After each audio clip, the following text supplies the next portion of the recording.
My pranams to all the distinguished elders present on the dais and off the dais.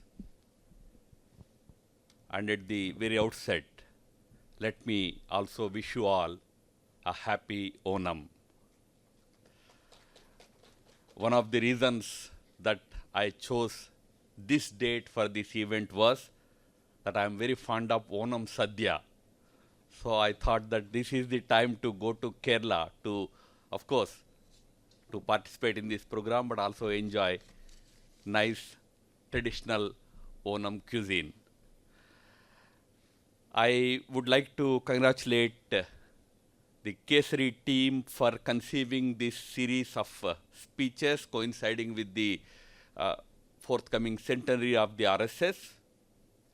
I understand that through this series, many issues that have been integral to RSS national level activism in all these decades are being brought before the citizens, brought before the people of Kerala, and of course to the wider audience. In the series today, I have been asked to talk about the present and the past of Kashmir. Let me, in the beginning itself, apologize to all of you. I cannot speak to you in your beautiful mother tongue Malayalam. It's another matter that my mother tongue is also beautiful, but it is Telugu you can't understand. So I have been advised to speak in English.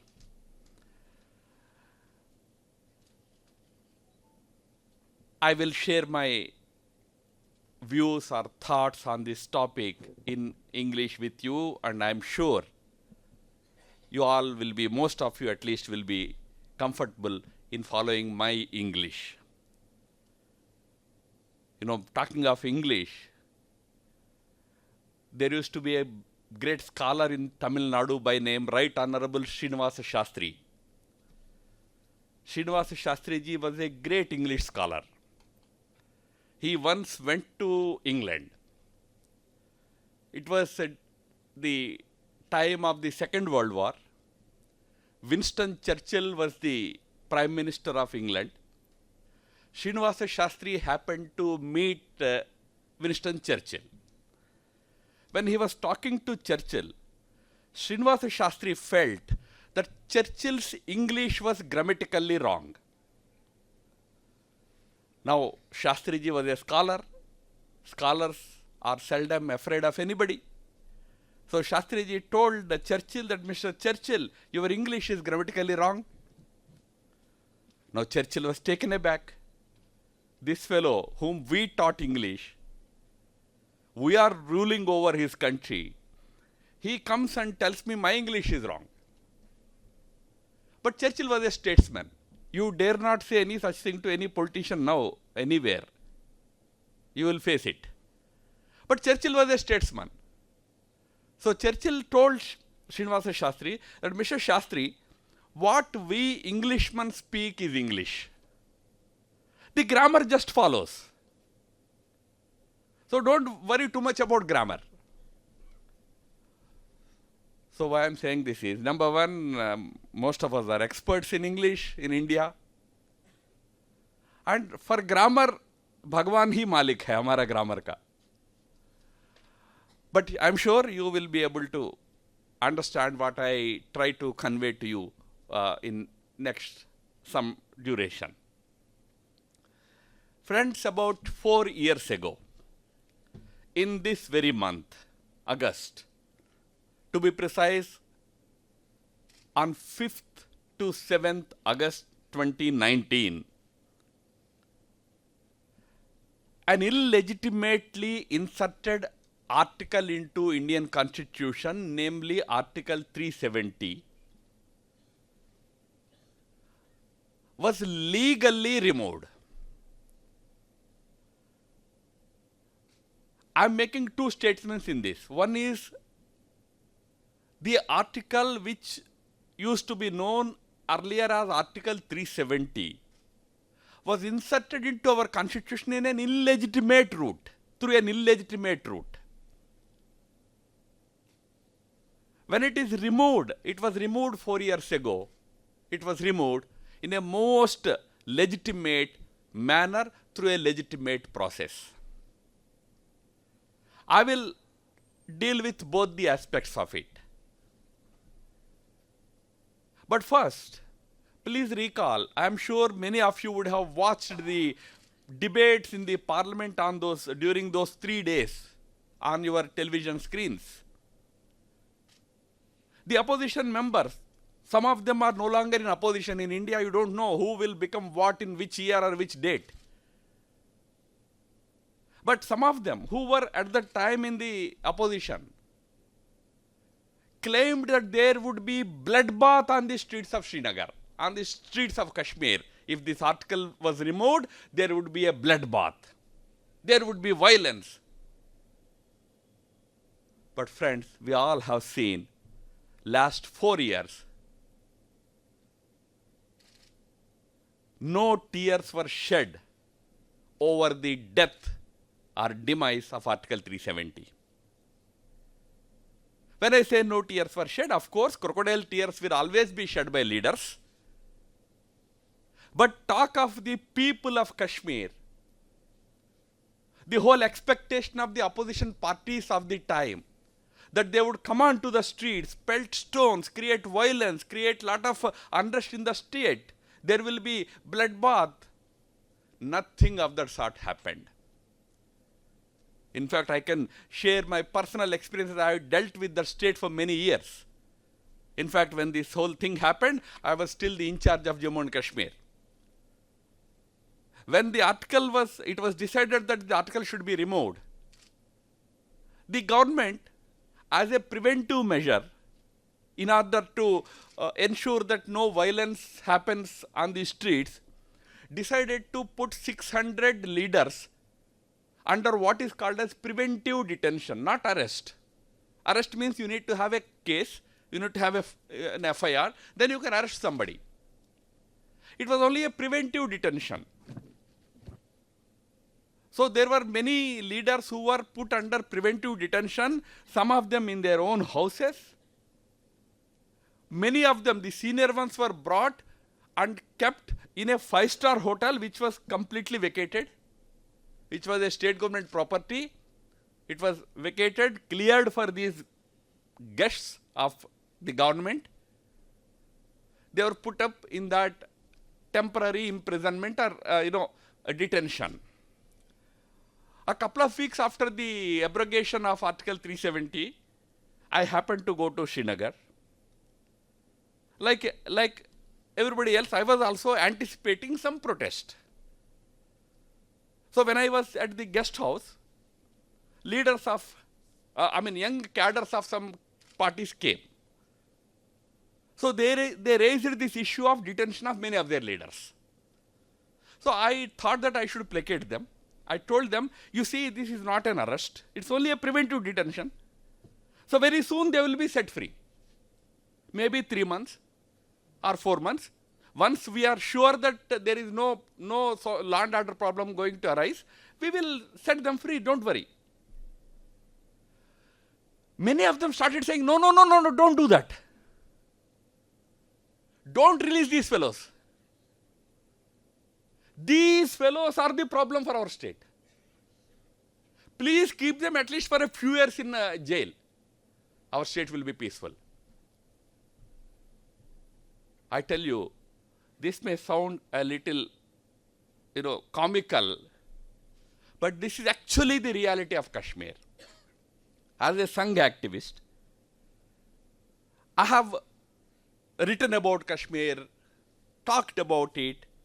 In RSS, as a member of the resolution drafting committee, I drafted resolutions on Kashmir. But I used to think that in Kashmir, every Kashmiri is a supporter of Article 370. But when I was the political in charge for the state for 6 years, and subsequently when I saw the developments in the last 3-4 years, I can tell you with confidence that was not the case. Article 370 was brought in and helped only a section of the political leadership of the state. Never sought by people and never helped people. Never beneficial to the people of Kashmir. It was brought in as a clandestine understanding between the leaders of the government of India and some leaders of Jammu and Kashmir. It was a tacit understanding between the two. That's why I called it illegitimate section. Do you know that when Article 370 was brought in, originally in the draft constitution, it was Article 306. Later, when the final draft came, it became Article 370. When 306 was to be introduced, it was Nehru's insistence that we should give some special status to Jammu and Kashmir. Why Nehru insisted? Because Sheikh Abdullah, who was also a member of the Constituent Assembly, bargained with Nehru that you give us some special status, then I will agree to the accession of Jammu and Kashmir into Indian Union. Nehru says, you see, I am not drafting the constitution. It is being drafted by Ambedkar. Go and ask him. Sheikh Abdullah goes to Ambedkar. Ambedkar tells him clearly that, hey, Baba, how can I give one special status to one state? When I have 535 principalities and kingdoms exceeding in my union, including your own Trivandrum, Tiruvananthapuram, all these kingdoms, how can I give a special status to one state? I can't give it. Then Sheikh Abdullah goes back to his friend Nehru, tells this fellow Ambedkar is not listening. He says he can't give. Then Nehru asks his friend Gopalaswamy Iyengar to draft a special provision for Jammu and Kashmir. Gopalaswamy was a great scholar. Gopalaswamy served as the Prime Minister in Maharaja Hari Singh's state in Jammu and Kashmir state. So he agrees to draft a temporary special provision for it. But when Sheikh Abdullah goes after him for this, with this demand, that demand, at one point even Gopalaswamy Iyengar says, yeah, I can't do, this fellow is asking for the moon. Sheikh Abdullah wants all freedoms, no responsibility. I can't give any such thing. Gopalaswamy Iyengar says this to Nehru, I can't handle Sheikh Abdullah. Then it was decided that, okay, whatever draft Gopalaswamy Iyengar prepared, let it be first approved by Congress Working Committee, CWC. When it went before CWC, Congress Working Committee near unanimously rejected it. They said, no, we can't give any such thing to one principality, one state. Only 2 members supported it. One was Gopalaswamy Iyengar himself because he drafted it. The other was Maulana Abul Kalam Azad. All others in the Congress Working Committee said, you can't give any special status to Jammu and Kashmir. Nehru was abroad. Nehru was in America.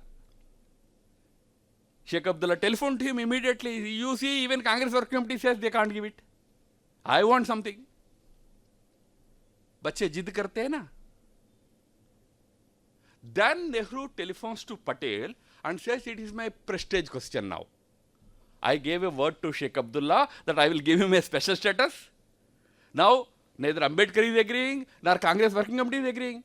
You have to do something and you have to give the special status. Patel never wanted it. Patel actually was in a dilemma.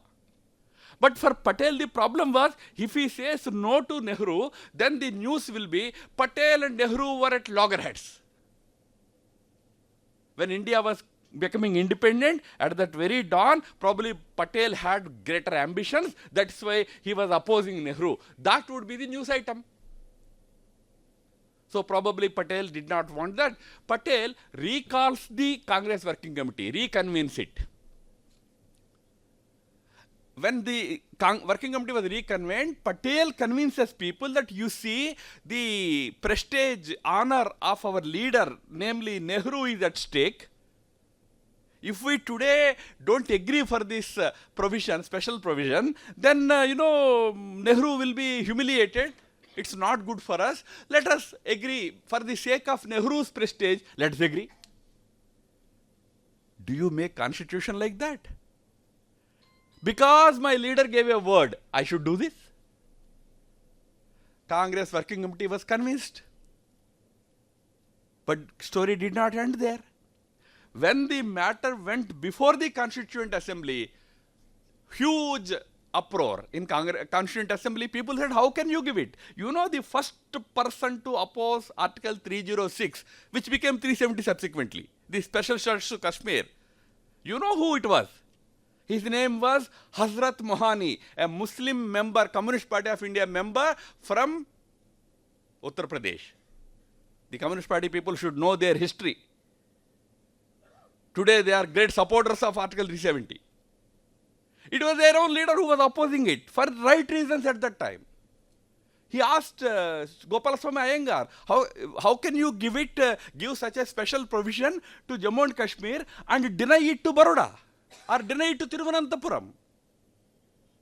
If you want to give to everybody. Let everybody have their own constitution.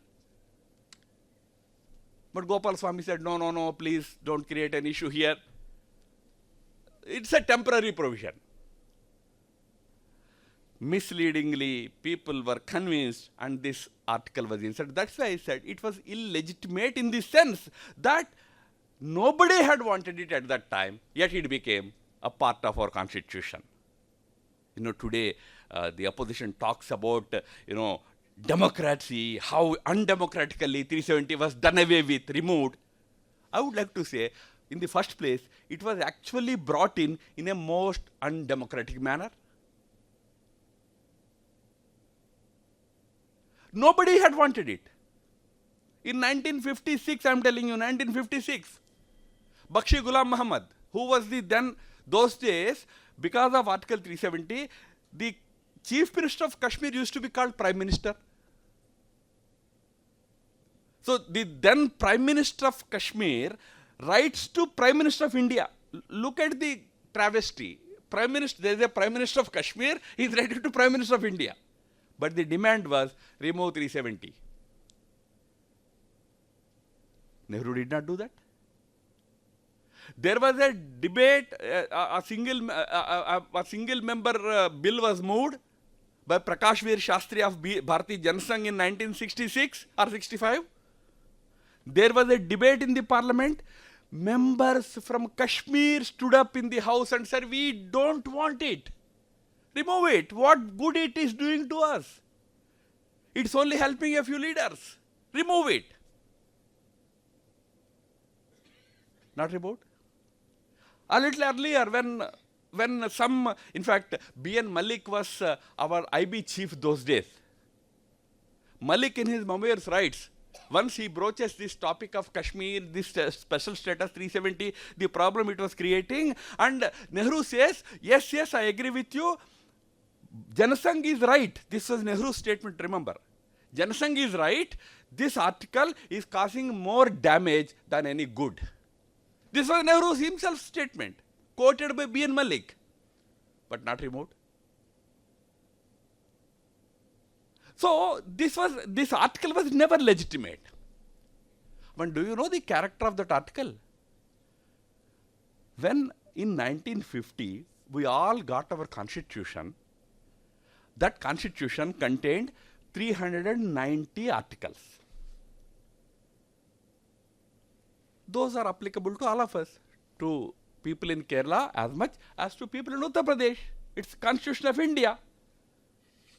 But do you know, on that day, only 2 articles were applicable to Jammu and Kashmir, Article 1 and Article 370. Why?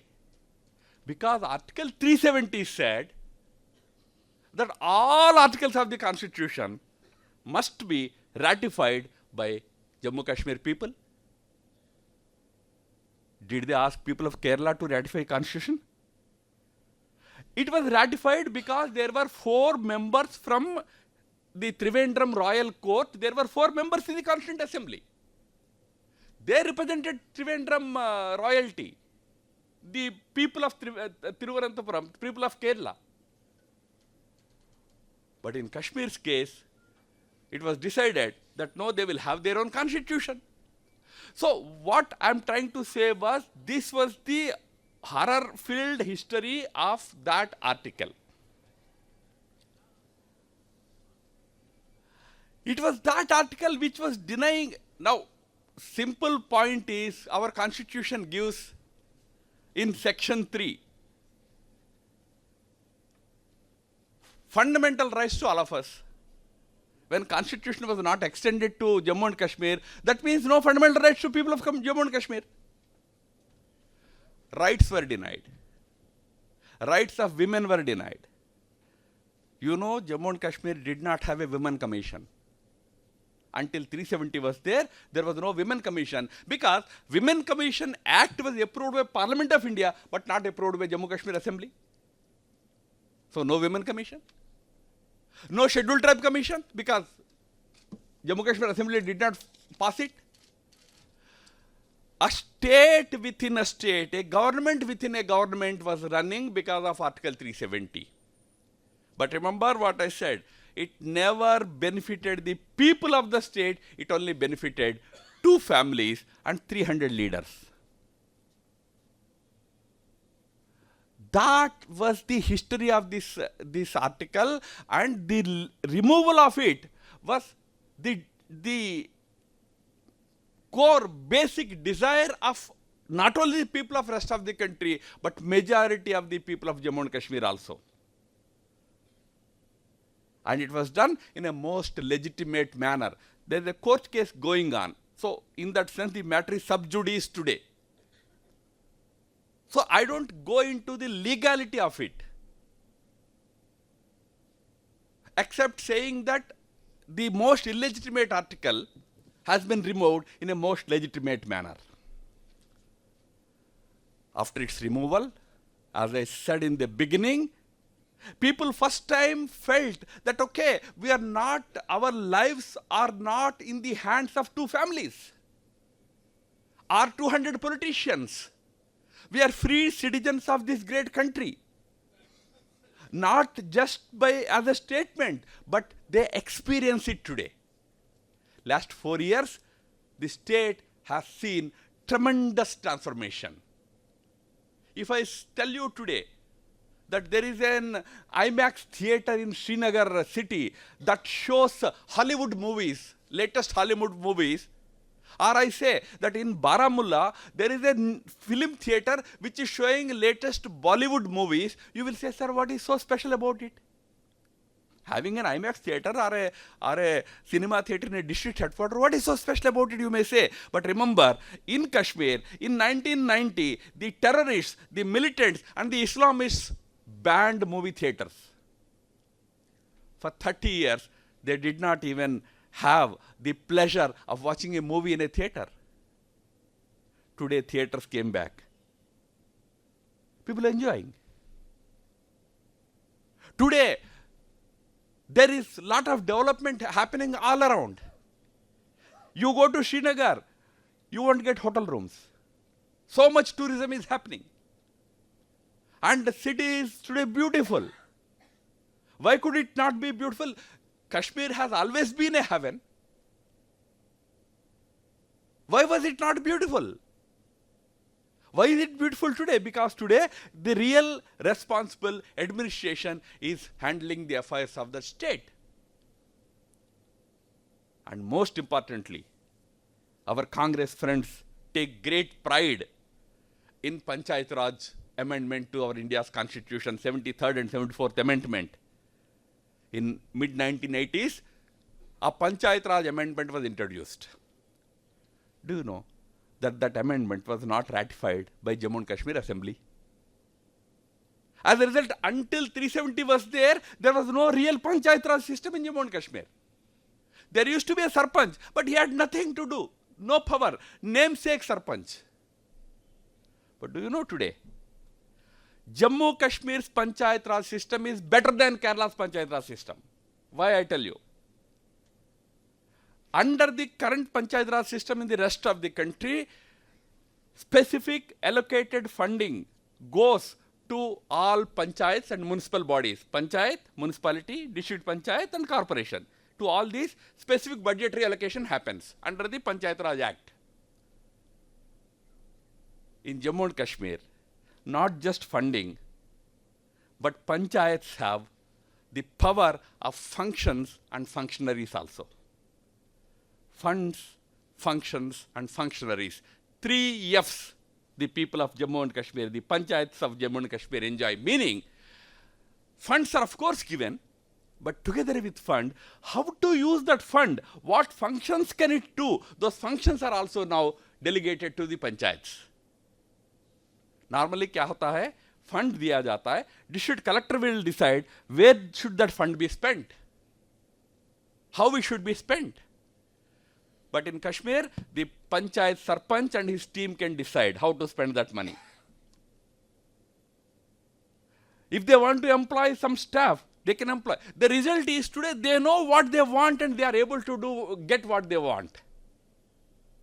You know, it is said, jokingly, I have seen it in some states that I handled. You know, in states like Tripura, their sanctions happen to build community toilets. So they build community toilets. Funding is given and 10 community toilets are built. After 1 year, you go and see cows, cattle is tied in the toilets. Toilets are meant for people to use. But people tie their cattle there. You ask the people, they say, sir, toilet to hum bahar jate hain. We go out. But we don't have any shed for our cattle. Point is, villagers want cattle shed, you are giving toilet. I'm not saying toilet should not be built. Toilet should be built. But also together with that, we should do what villagers want or give them the power to decide how they want to spend it. That power Kashmiri panchayats enjoy today. That is the kind of transformation that has happened in the state, and that is the reason why in the last 3 years, 4 years, India's Independence Day is celebrated with such gaiety, it's a big festival in Kashmir. People, students, youth, women, men, all come out with Tiranga in their hands. Remember, same state, we had to use huge security cover to hoist our tricolor at the Lal Chowk in Srinagar. But today, the entire Lal Chowk is painted in tricolor on the day of Independence Day today. Thousands turn up there. That's why I said in the beginning that people never enjoyed the so-called 370 and special status. Some fellows, some political leaders and some terrorists, they were enjoying the fruits of it. We today legally denied them that power. In between, how we came to this conclusion that going of this article won't really trouble the people. There is a reason for it. You know, one way is to say that let people go to hell. This is anti-constitutional, it should go. One way of looking at it. But the other way is to understand what is the actual ground reality. We formed a government in 2015. I was instrumental in putting together that BJP-PDP government in 2015. It lasted for 3 years. In fact, that 3 years, lasting for 3 years was a record. Because of the very nature of that alliance, South Pole and North Pole. That is how Mufti Muhammad Sayyid described it. South Pole and North Pole coming together. If they come together, it will be actually a deluge, pralaya. But there was a marriage of opposites, two opposites. We managed it for 3 years. But in that 3-year time, we were able to understand the grassroots reality. Who are the troublemakers? We could identify. how to remove that article, we could understand. I told you, with 600 people in preventive detention, there was nobody to protest against the removal of the article. Farooq Abdullah Saab was in house arrest, detention at his home. His sister, on 5th August 2020, 1 year after the abrogation of Article 370, she gave a call. It's a very illegitimate thing, illegal thing. Let us protest. On 5th morning, she announced that we will start the protest rally from Lal Chowk. When she reached Lal Chowk, you know how many people were there at Lal Chowk to protest? 5. Out of 5, 3 were Farooq Saab's relatives. Only 2 people turned up. That's why I said there were no tears shed for the demise of Article 370 by ordinary people.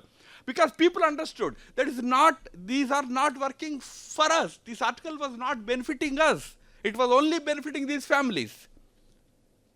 So people decided, let us give a chance to a life without 370. Let us see how it works out.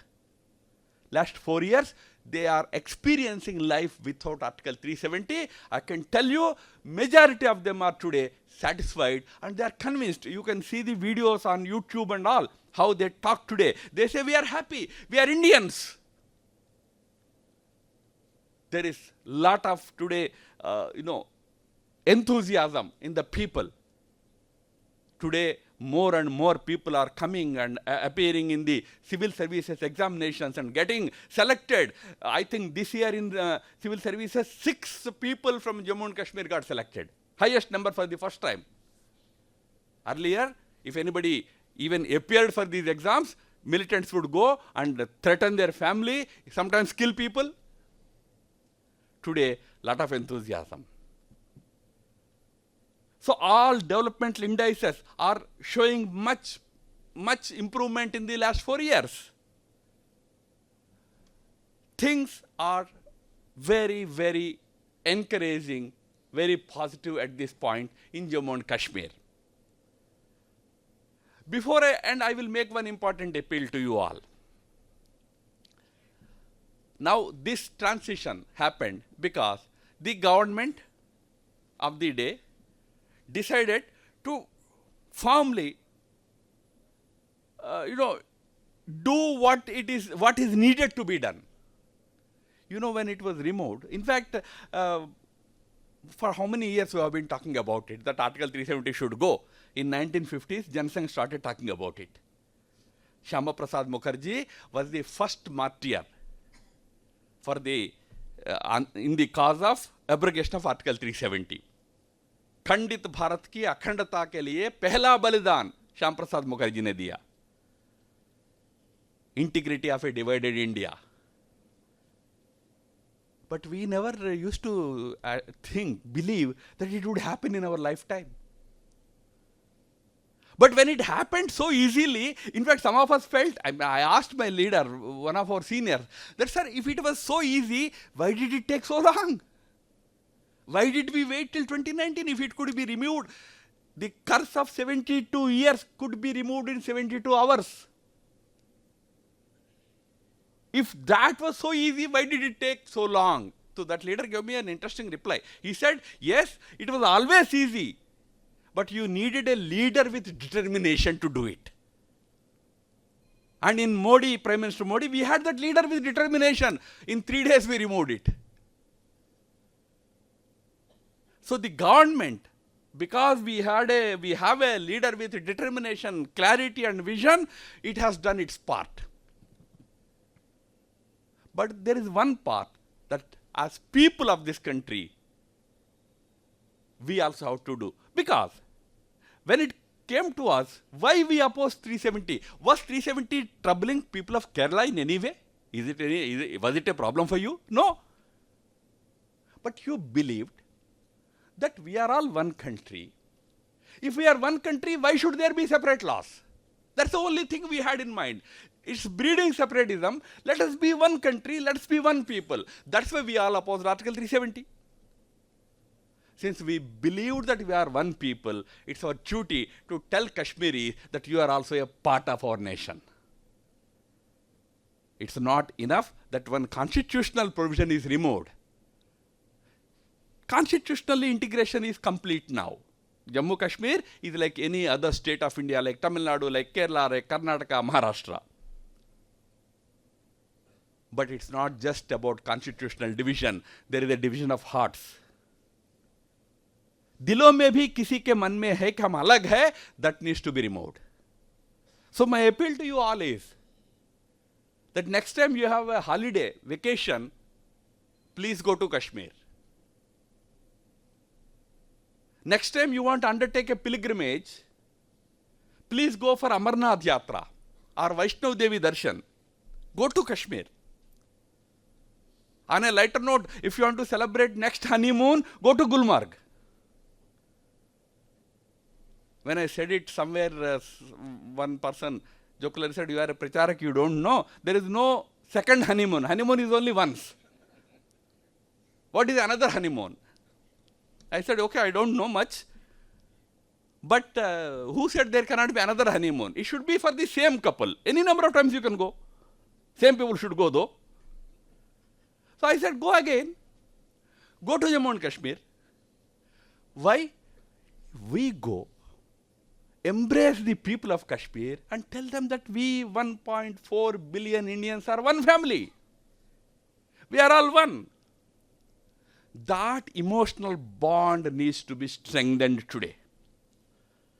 That part we all have to do. Thankfully, people in the whole country understand this. That's why today, if you go to Kashmir, I told you, you won't get hotel rooms. You have to book 2 months in advance. So many people are going. No tourist spot is empty today. Hundreds of thousands of people are visiting that state. Last year's figure was 80 lakh tourists came. And this year, their expectation is it will cross 2 crore. Just for you to understand, neighboring states like Punjab get 4 crore, 5 crore tourists, which has a big destination called Golden Temple. In spite of it, gets 4-5 crore. And Kashmir already is getting 2 crores. Very soon, Kashmir will also have 5 crore tourists. So people going, meeting, this interaction will help in strengthening this bond. There will be no takers for any separatism in future. There are some elements. As a footnote, I must mention, I am not saying everything is hunky-dory. There are still some forces. If there is an interaction, I can talk about those forces separately. But those forces are very small in number. But most importantly, they don't enjoy the support of ordinary people. You know, I handled the state I mentioned to you. Those days, one Burhan Wani, one young terrorist was killed. After his killing, on a single day, we used to have stone pelting incidents in 300 places, one day. Whole state erupted in support of this terrorist. And those days, we used to have terrorists who have been active in the valley for 6 years, 8 years, a couple of them for 10 years, terrorists. But do you know today, the shelf life of a terrorist is maximum 6 months. You become a terrorist, you will meet your godfather in 6 months. You will send to where you belong. How is it possible? Because people support, the villagers support. Today, there is no grassroots support for terror, grassroots support for separatism, grassroots support for these politics. Some leaders may still make noises, may still talk about injustice to Kashmir, but behind her there are not 10 fellows. That is the ground reality, but these forces are there. They are still there. They will be there as long as Pakistan is there as our neighbor. There could be some forces trying to create trouble in the valley. Occasionally they will indulge in killings. Occasionally they will indulge in terror incidents. But 2 things. Number 1, very strong state action. As I said, no terrorist can survive in the state anymore, hardly 2-3 months. Secondly, no popular support to these kind of activities. So this is what has happened to Jammu and Kashmir through this great decision of abrogation of Article 370. So I thank all of you for your patient listening, and I remind to you that please keep my appeal in mind and do visit the state as soon as possible. Thank you and namaskar.